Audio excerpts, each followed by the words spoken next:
and July to all the respective dignitaries on the virtual platform and to the online participants.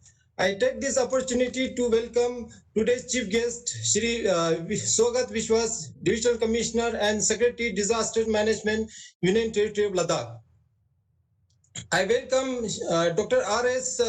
Rawal, Director, Pant National Institute of Himalayan Environment, Uttarakhand.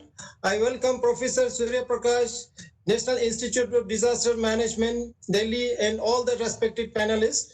I also welcome to all the participants on this virtual platform. And thank you all the respective dignitaries for sparing your valuable time and joining the webinar.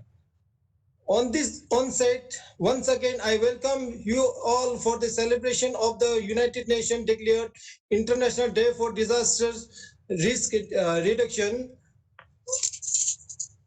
On this day, we, the Ladakh Regional Center of Pant National Institute of Himalayan Environment, National Institute of Disaster Management, Delhi, and the Ladakh Science Foundation, Leh-Ladakh organizes the national seminar or webinar on the disasters in Ladakh, vulnerability and preparedness.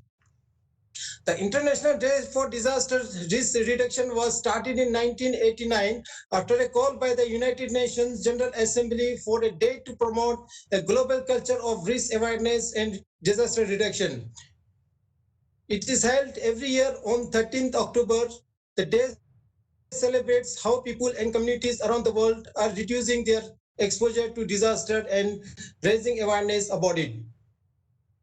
It is known fact that disaster hits the hardest at the local level with the potential to cause loss of life and great social and economic impact.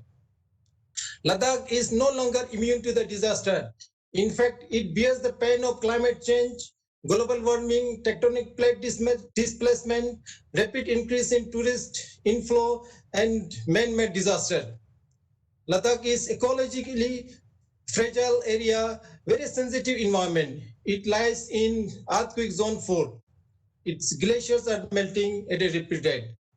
The mother nature is crying with immense pain, and we, the human being, are adding salt to her pain. In the last few years, we have witnessed unprecedented rise in the occurrence of disasters in Ladakh, such as cloudburst, glacier lake outburst, snow avalanches, landslide, flash flood, and frequent low-intensity earthquakes. Hence, it is very important to have a good disaster risk governance to save lives, reduce number of disaster-affected people, and reduce economic losses. We need to have a clear vision, plan, and competent empowered institutions acting on scientific evidence for the sustainable development of Ladakh. It is our responsibility to reduce the consequences of disaster, adequate preparedness, disaster awareness, and protect the fragile ecology of Ladakh for the future generations. We are thankful to our Honorable Prime Minister of India, Shri Narendra Modi ji, that he has declared in his independence speech that Ladakh will be the India's first carbon neutral region in the country. So with these opening remarks, I once again welcome you all. And now I request Dr. R.S. Rawal, Director, Pant National Institute of Himalayan Environment, to deliver his welcome address.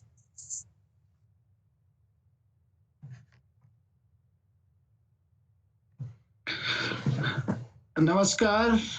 Good evening, everybody. In fact, this is the,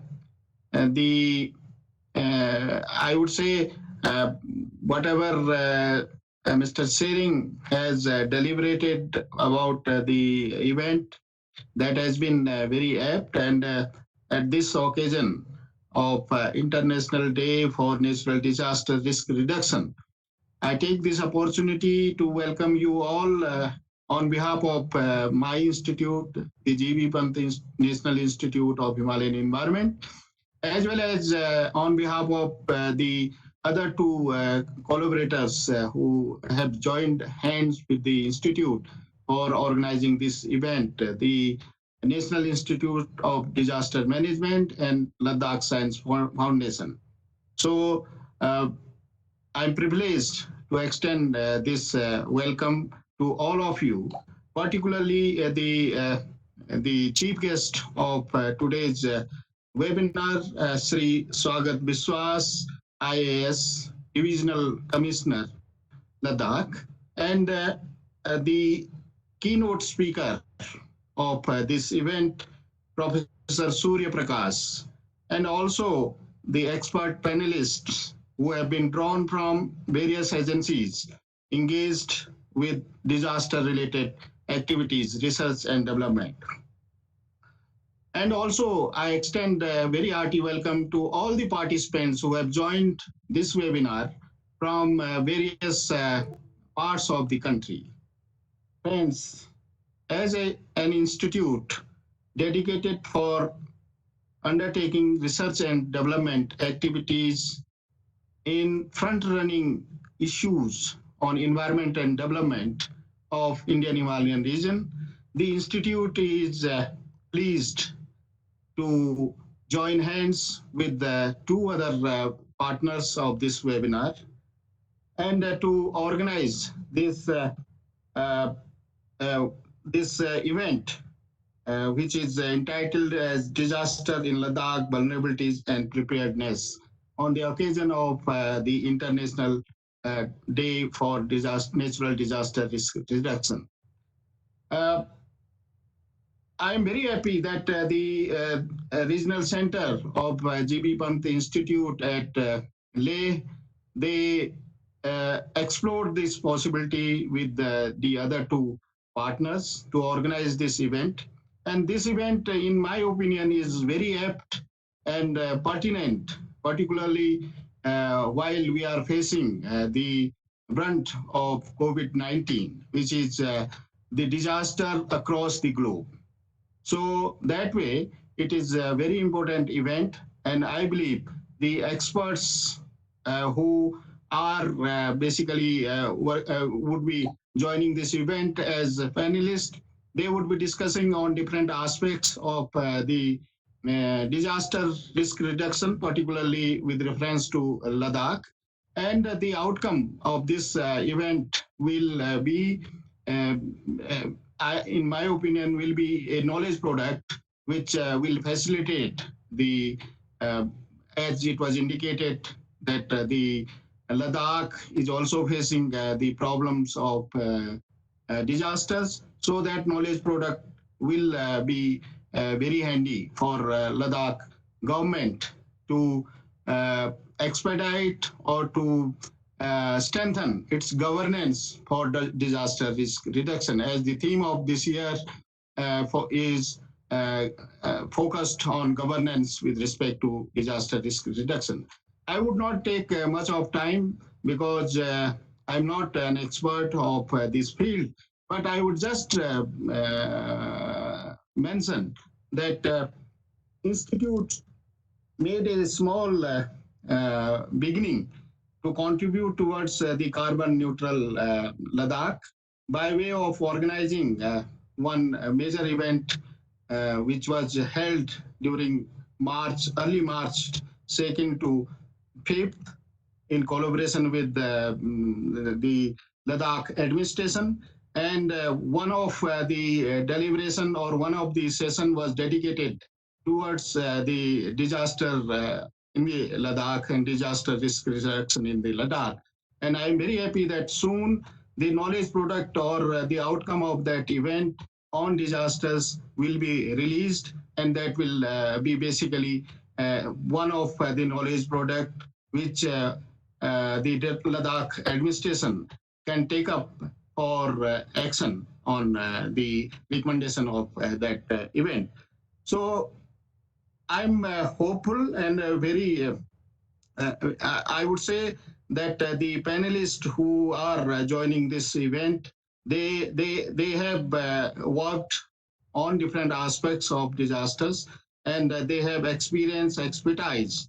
And the keynote speaker of today's event, he is expert of this field. So that way, we are very hopeful that the outcome of this event will be very productive, and will help the Ladakh administration to take up the subject forward. Thank you once again for joining us for this event, and I wish this whole event very success. Namaskar. Thank you, sir. Thank you very much for your encouragement. Um, Now I request Major General Manoj Kumar Pindar, the Executive Director of National Institute of Disaster Management, New Delhi, to deliver his inaugural address, sir. Just a second, just a second. Okay, sir. Okay, sir. Uh-huh. Okay, first of all, sorry I could not come for the inaugural part because I was caught up in another meeting, and today being a International Day for Disaster Risk Reduction, this is the seventh webinar which I'm attending today. Your video is off, sir. My video is off. Yes, yes, sir. Just a second.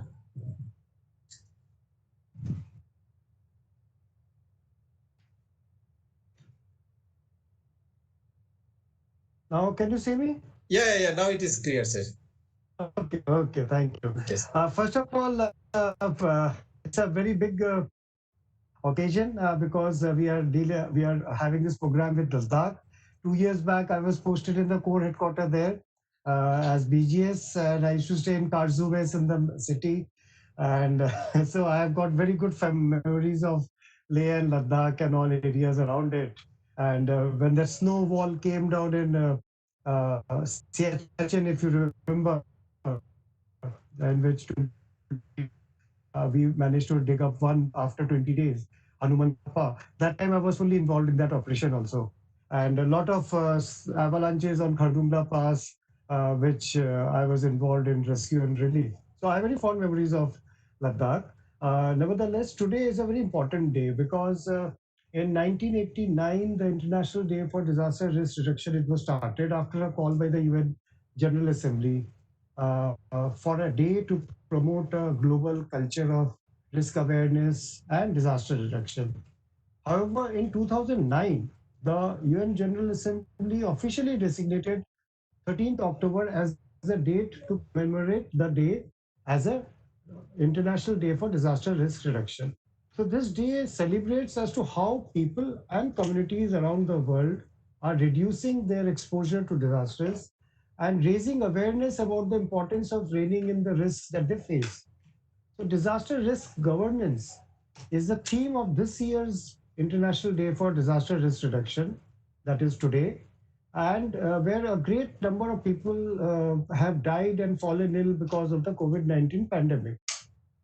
United Nations General Assembly has designated this particular day as a disaster reduction day to promote a global culture of disaster risk reduction. So it is an opportunity for us to acknowledge the progress being made towards reducing disaster risks and losses in lives, livelihoods, health, in line with the Sendai Framework for Disaster Risk Reduction 2015 to 30, which was adopted at the third UN World Conference on DRR in Japan, March 2015. Professor Surya Prakash, in the previous lecture, he covered the Sendai framework in great detail. So I'm not going to go into the details of the Sendai framework.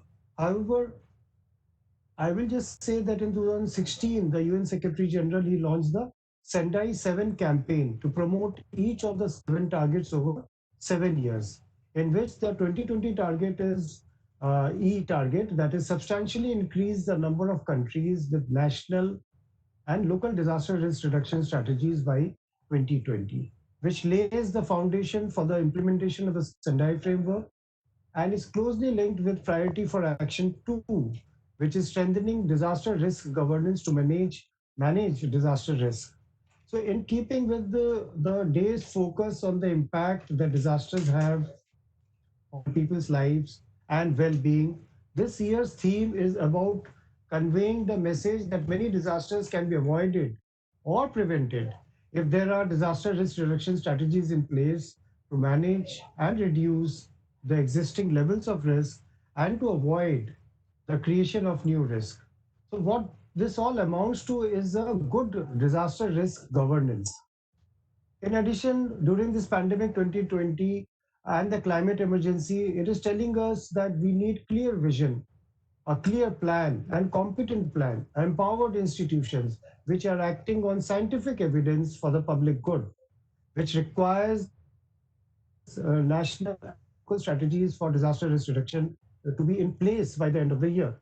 So we need to see strategies which address not just single hazards like floods and storms, but those that respond to systemic risk generated by zoonotic diseases, seismic shocks, and environmental breakdown. So as far as the DRR is concerned, we must understand it is really all about governance. Countries that develop policy, legislative frameworks, and institutional architecture and associated investment vehicles for disaster risk reduction in line with the goals, targets, and priorities for action of the Sendai framework, they have a greater capacity to manage disasters, which we have seen during this pandemic.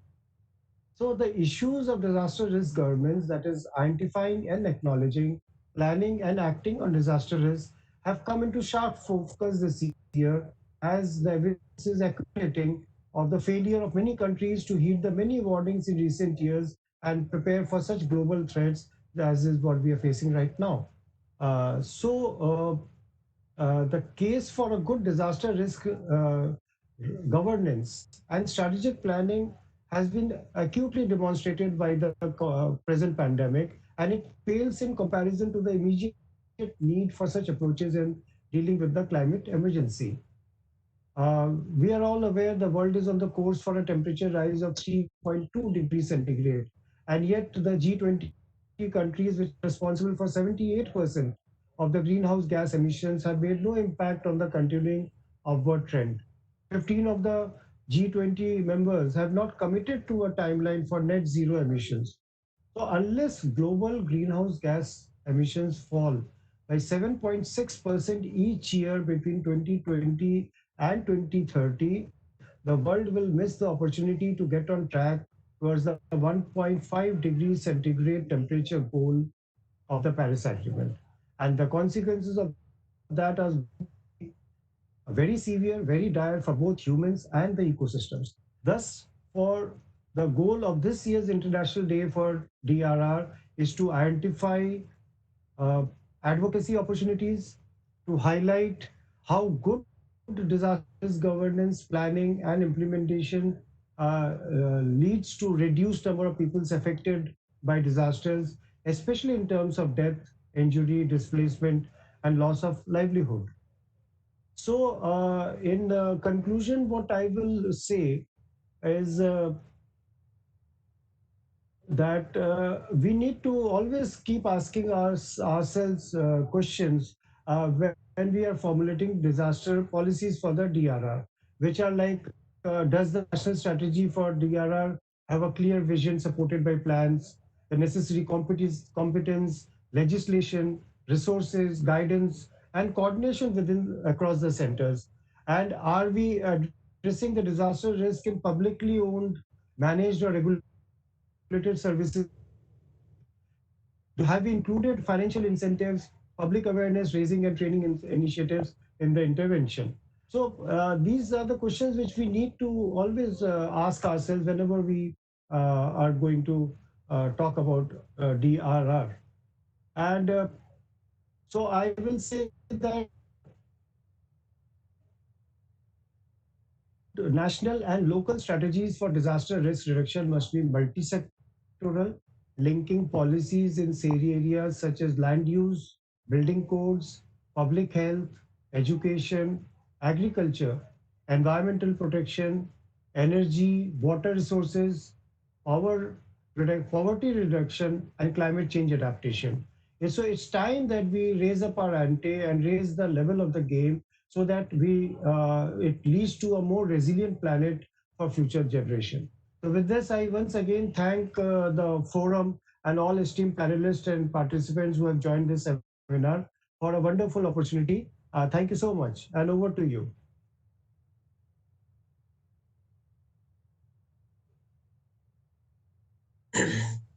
Thank you, sir. Thank you very much for your sparing your valuable time and sharing your experience with us. And also, under your able leadership, we expect that the newly carved Union Territory of Ladakh gets much more guidance from NIDM, National Institute of Disaster Management, in dealing with the not only just dealing with the disaster, but also to framework the policies, set up some institutions of excellence in Ladakh. So study the more scientific aspect of it, and as well as to, since you have been you have worked in Ladakh, you know the topography and problems of Ladakh. I'm sure that under your leadership, we can see much more effective implementation of the disaster bidding codes and policies in Ladakh. And thank you very much for your valuable guidance, sir. Thank you, sir. Thank you, sir. Thank you very much, sir. Thanks, sir. And now next. Now I would request Shri Swagat Vishwas, IS Divisional Commissioner and Secretary Disaster Management, Union Territory of Ladakh, today's chief guest, to deliver his address. Good evening, everybody. The distinguished guests, Dr. R.S. Rawal.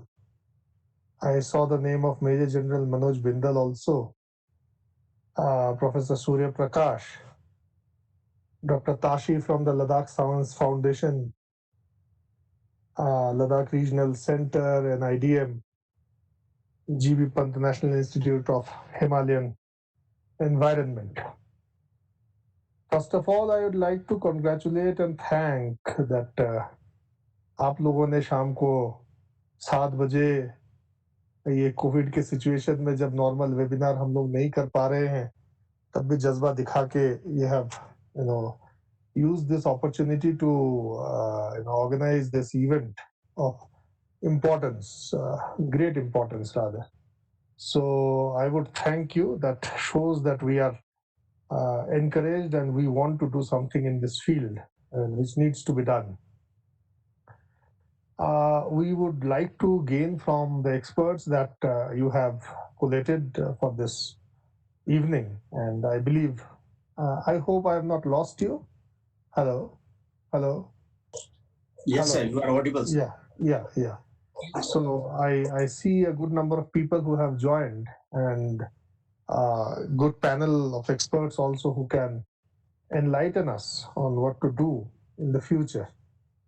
I personally have seen a disaster in Ladakh in 2015, which was a cloudburst cutting across regions, Nubra, eastern main Ladakh, and it is devastating, not to say what we saw in 2010.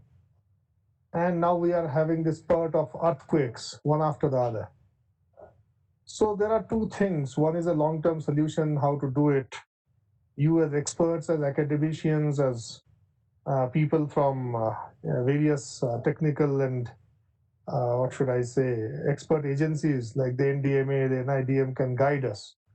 And the other part is execution in the field by our officers, by our health practitioners, by our collectors or sub-collectors and police and various food machinery and whatnot, and army and the air force and the geologists on ground and things like that. So Ladakh poses a lot of problems, when we actually look at how to mitigate or how to come out of a disaster situation. Distance is one great problematic thing that comes our way. The administration is concentrated in the towns of Leh and Kargil, which are more resourceful compared to the peripheries, which are much less resourceful. We have a problem of communication. 117 villages are still not still not connected through telecom facilities. We have economic viabilities of the private sector. As soon as a disaster strikes, when you try to push machinery, resources from the private sector, there is economic viability that comes in the way. Then certainly there is scarcity of resources, the huge amount of land, 60,000 square kilometers, how to run JCBs, simple JCBs, to run the simple JCB from Leh town to Nubra. It takes 5 hours. Then if your roads get cut off in the way, then if there is mudslide, you can't move. Then there is a shortage of manpower, huge amount of manpower shortage, be it medicals, doctors, paramedics, difficulty coping with the COVID situation already. Then, there are limitations of flying time. The Army, Air Force, or our private choppers, we can't fly. We can't fly after 12 noon, 2 p.m. maximum. So when we have to evacuate people, those are challenges that come. Then we have various other natural vagaries of water, wind, forces of tentages, how to pitch tents, where to pitch tents, tent koi baha ke le ja rahe hain, hawa. So there are multiple problems in Ladakh, unique problems in Ladakh. So which I thought that in a situation of disaster, actually we face on the ground. I saw a nice message from one of the participants who is asking about afforestation. Now, such huge areas, how to afforest? What should be the strategy to afforest? The money required, the manpower required for afforestation. What should we afforest with? So these are areas where we need to have really planned intervention. Where I would request our experts in the panel today to enlighten us, give us a roadmap, and then maybe in the future we can crystallize the ideas and take it ahead. I once again thank all the organizers for having organized this good, beautiful evening and delving on this subject, and I hope that the organizers will bring out a paper of sort after the discussion from this. Thank you, everybody. Thank you. Thank you, sir. Thank you very much for sparing your valuable time. In spite of very busy schedule, you have come here and shared your field experience. In fact, finally, the people on the ground, they have to deal with the disaster. Thank you, sir. Thank you very much. And definitely we will discuss about the scientific aspect, and we'll come out with the recommendations in consultation with the NIDM and GB Pant and other experts. Thank you, sir. Now